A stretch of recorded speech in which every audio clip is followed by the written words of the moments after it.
Les quiero pedir hoy la licencia de poder convertir mi intervención más en una disquisición filosófica y ética, más que en una presentación de avances de los logros de la Secretaría de Transparencia, a pesar de que de todos modos me referiría a ellos.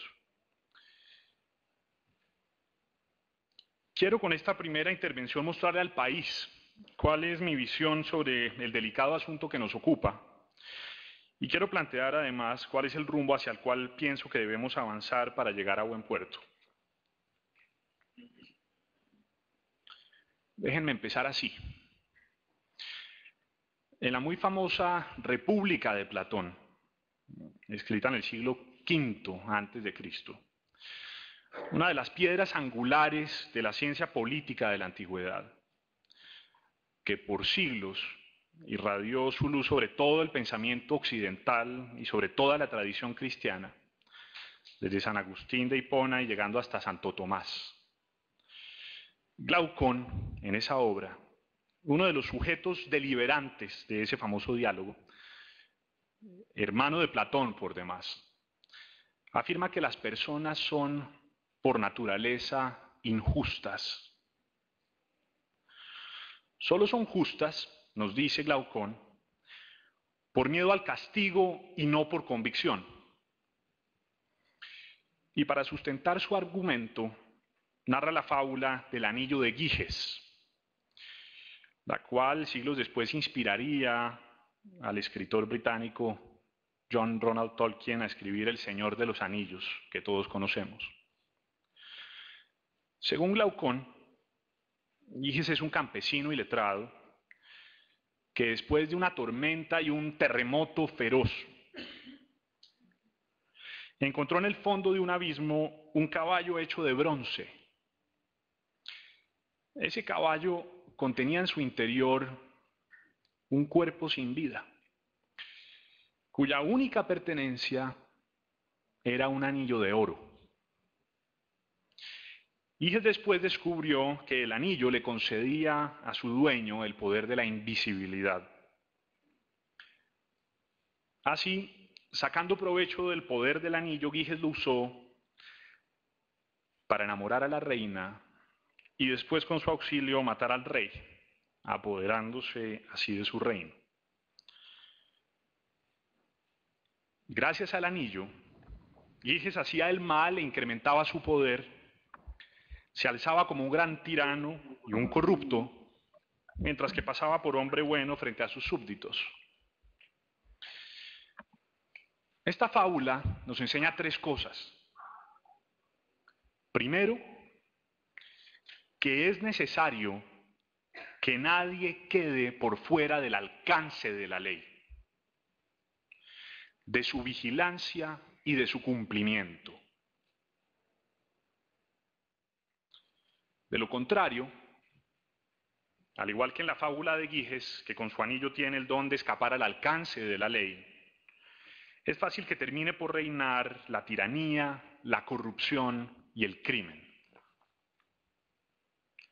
Segundo, nos enseña también que el imperio de la ley no basta por sí solo, porque a veces, sin sospecharlo, las conductas o circunstancias que ella regula permiten que el ciudadano logre escapar a su alcance. Y entonces solo queda como última barrera frente al mal, frente a la perversión y la corrupción y los apetitos humanos, la propia conciencia. Frente a los vacíos de la ley, solo queda entonces la esperanza de que el espíritu y el carácter de los hombres, de los ciudadanos, sea recto, honorable, limpio, iluminado por las reglas del imperativo categórico y de la razón universal. Tercero, nos enseña la fábula de Giges que el mejor antídoto contra la corrupción es la visibilidad, la transparencia. Durante siglos, la humanidad ha visto reinar a dictadores que, como Giges, ocultan información, camuflan la realidad, la tergiversan, gobiernan desde la penumbra. sin rendirle cuentas al pueblo, sin explicar en qué gastan el dinero de los contribuyentes, que se roban todo o mucho en detrimento de los intereses de la mayoría. Analizando estas tres lecciones, si me permiten, diré entonces que la justicia y la civilización no pueden existir en un lugar en el que un ciudadano escapa a la mano de la ley y en donde por ese hecho reinan la tiranía y la corrupción. Por eso, ante todo, derrotar la corrupción exige que el Estado haga respetar el ordenamiento jurídico existente, pero también, y sobre todo, exige transformar la conciencia de los ciudadanos. Exige hacer los mayores esfuerzos para hacerles entender que la corrupción es la podredumbre. La corrupción es lo que está podrido. La corrupción es lo más degradado de la existencia social. Pero el respeto por la ley no viene solo. Requiere, por un lado, garantizar que la justicia funciona, que no cojea y que siempre llega, y por el otro, requiere construir una arquitectura institucional que haga del servicio público un trabajo perfectamente visible a la luz de todos. La transparencia se convierte así en el alimento del cual se nutren los cimientos del edificio social.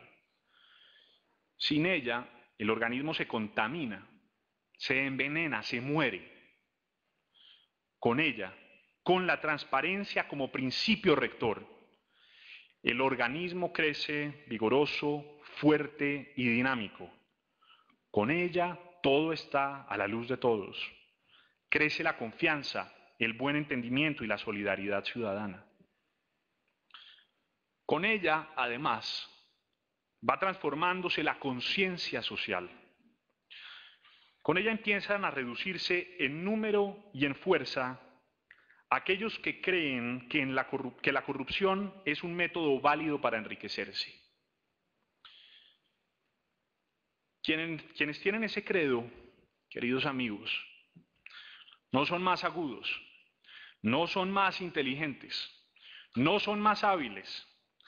Esas personas en realidad se consideran a sí mismas seres muy inferiores en términos de civilización, a veces sin darse cuenta.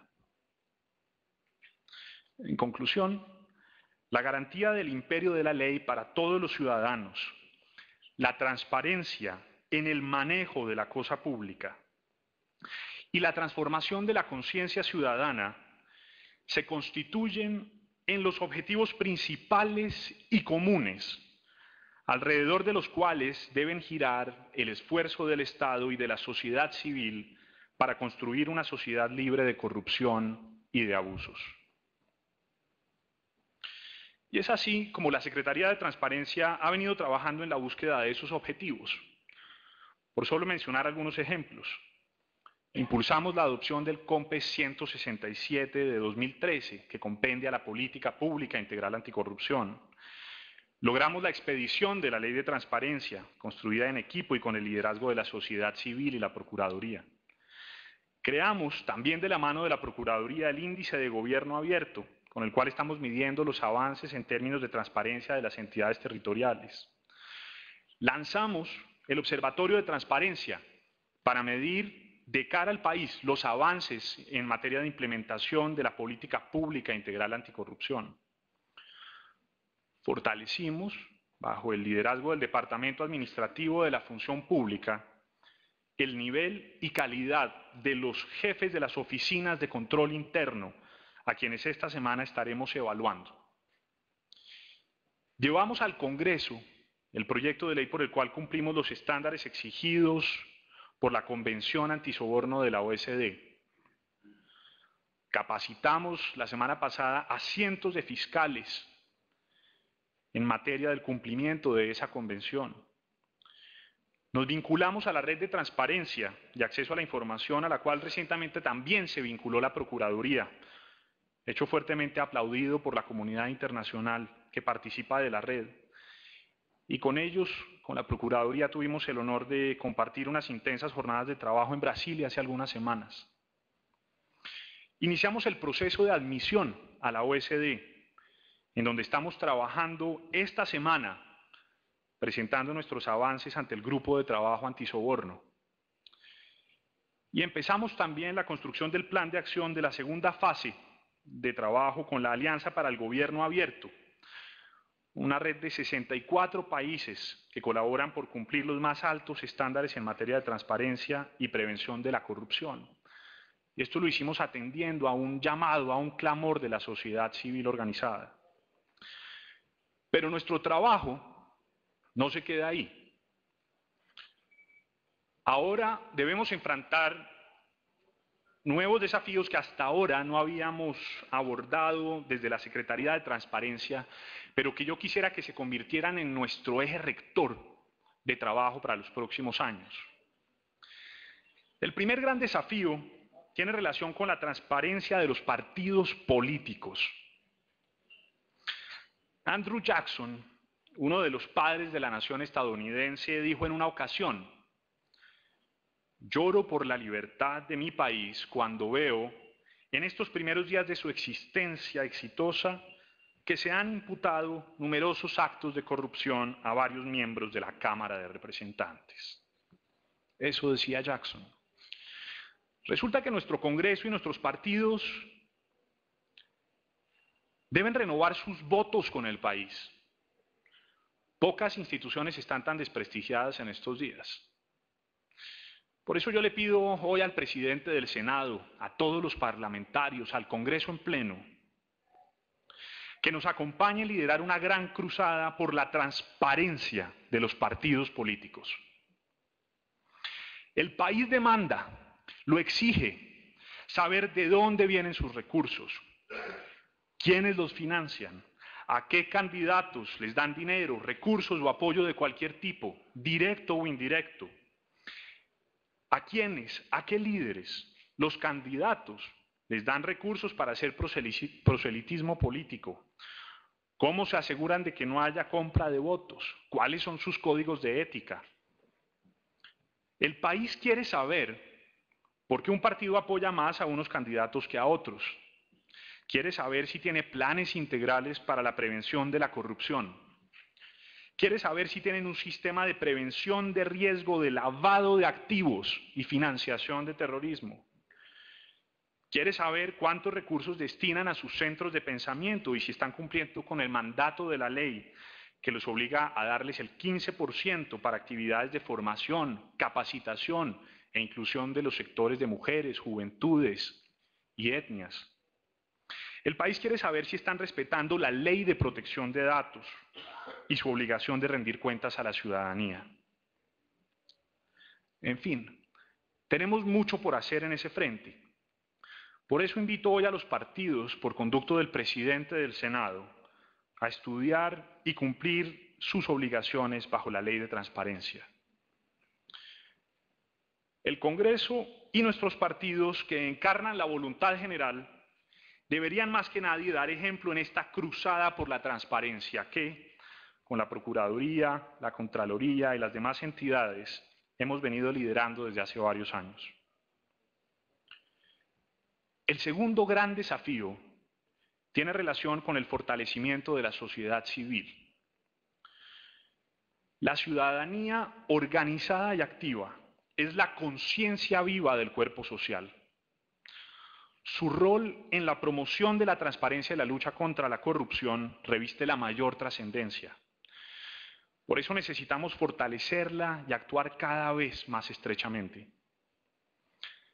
Así como en las regiones debemos activar, visitar y promover las comisiones regionales de moralización, tal como el próximo 18 de diciembre estaremos haciendo en una primera visita a la Comisión Regional de Córdoba, en conjunto con el ministro de la Presidencia. La sociedad civil organizada y la Comisión Ciudadana de Lucha contra la Corrupción deberían ayudarnos a activar comisiones regionales ciudadanas cada vez más fuertes, que se erijan en contrapeso e interlocutores de las comisiones regionales de moralización. Esas comisiones regionales ciudadanas pueden ayudar a elevar el nivel de vigilancia, denuncia y activismo propositivo de las veedurías en las regiones y pueden consolidar cada vez más el propósito de prevenir y denunciar la corrupción. El tercer desafío tiene relación con la construcción de una agenda de trabajo con enfoque territorial y sectorial. El enfoque territorial debe estar orientado a promover la transparencia y prevenir la corrupción en las zonas de consolidación o de extrema pobreza, especialmente en estos días y en el contexto de la negociación de paz y del posconflicto. Nunca había sido tan grande la urgencia de evitar la pérdida de los recursos del Estado destinados a los más desfavorecidos de la sociedad. El enfoque sectorial, por su parte, debe estar orientado a blindar de la corrupción a los recursos de ciertos sectores neurálgicos para el buen desarrollo del país. Así, nos hemos propuesto extirpar el cáncer de la corrupción del ICBF. Nos hemos propuesto extirpar el cáncer de la corrupción de la educación. Nos hemos propuesto extirpar el cáncer de la corrupción de la industria extractiva. Nos hemos propuesto extirpar el cáncer de la corrupción del sector de la salud. Y vamos a hacerlo. No vamos a permitir que se pierdan los recursos de la niñez. No vamos a permitir que se pierdan los recursos de la educación o de la salud. No vamos a permitir que se pierdan las regalías de los colombianos, ni que se trafique con las conciencias de nuestros funcionarios públicos, ni que se desprestigie el muy honorable papel que ellos cumplen en la sociedad por cuenta de unos cuantos corruptos. Y acá una advertencia. A los políticos, a los contratistas involucrados con el desfalco del Estado, del ICBF, del SENA, del sistema de salud, les decimos que no van a escapar a la lupa del Estado y de la vigilancia renovada y coordinada de la Procuraduría, la Contraloría, la Fiscalía y la Presidencia de la República. Yo empeño mi palabra en que antes de terminar este año, el país entero podrá constatar la seriedad con que hemos asumido estos compromisos. Para terminar, en su Metafísica de las Costumbres, Kant usaba la frase: el cielo estrellado sobre mí, la moral dentro de mí, para explicar la diferencia entre el mundo fenomenológico y el mundo de la razón. Esa razón que dicta los imperativos categóricos del ser moral y que es, en la práctica, el mejor antídoto contra el mal y la corrupción. La frase de Kant brilla aún en el firmamento de la conciencia humana.